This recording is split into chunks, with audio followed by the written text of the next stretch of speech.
अभी संसद में राहुल गांधी की जात पर जब अनुराग ठाकुर ने सवाल उठा लिया तो राहुल गांधी को बुरा लग गया।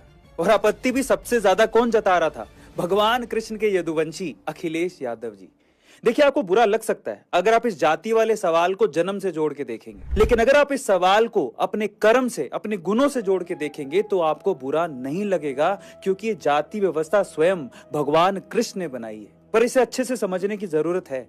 देखिए, भगवान कृष्ण गीता के अध्याय 4 के 13वें श्लोक में कहते हैं, चातुर्वर्ण मया सृष्टम गुण कर्म विभागशः तस्य कर्तारमपि माम विद्य कर्तार म व्ययम। यानी कि इस समाज में ब्राह्मण, क्षत्रिय, वैश्य और शूद्र, ये 4 जातियां गुण और कर्मों के आधार पे स्वयं भगवान कृष्ण ने ही रची हैं। तो बुरा मानने वाली बात ही क्या है? और अखिलेश जी भगवान कृष्ण यदुवंशी ही थे, पर लोग इसे गलत तरीके से इंटरप्रेट करते हैं, लोग इसे जन्म से जोड़ देते हैं।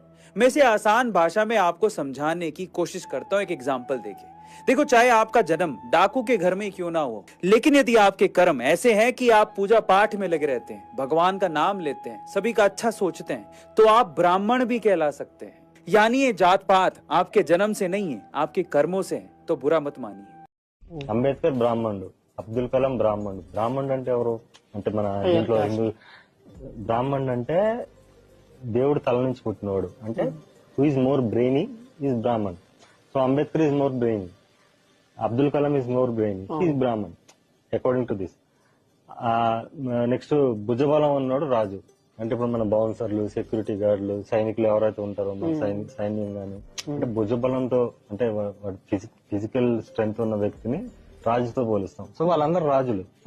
సో ఈ క్యాస్ట్ సిస్టమ్ తో నువ్వు డివైడ్ చేయడం వల్ల వాడికి ఉన్న పొటెన్షియల్ బట్టి కాకుండా వాడు పుట్టుకు బట్టి నువ్వు చేస్తున్నావు కదా.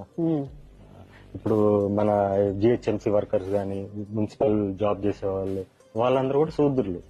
శూద్రులు అంటే నాట్ దేర్ క్యాస్ట్, వాళ్ళు చేసే జాబ్. అంటే స్కావెంజింగ్ ఇస్ ఎ జాబ్. ఇప్పుడు మనకి ప్రకృతిలో రాబందులు కావాలి, పులి కావాలి, జింకలు కూడా కావాలి, ఈ చెట్లు కావాలి, ఇలా రకరకాలు ఉన్నాయి. అలాగే ఇది కూడా, అంటే నీ వృత్తిని బట్టి నీ క్యాస్ట్ ఉండాలి కానీ నీ పుట్టుకు బట్టి ఉండకూడదని. ఇప్పుడు శూద్రుడికి ఒక బ్రాహ్మణుడు పుట్టొచ్చు, అంటే తెలివైన కుర్రోడు పుడితే అతను బ్రాహ్మణుడు, ఆయనే అంబేద్కర్. సో అలాగా మనం అప్పట్లో పురాణాల్లో ఉన్నది అదే, మరి చెప్పింది అదే, కానీ మనం మిస్ఇంటర్ప్రిట్ చేసి మన తాతలు గాని, ముత్తాతలు గాని, వాళ్ళు అప్పట్లో ప్రిమిటివ్ కల్చర్ నుంచి అప్పుడే బయటకు వస్తున్నారు కాబట్టి ఈ క్యాస్ట్ పేరుతో వాళ్ళని సప్రెస్ చేసాం మనం.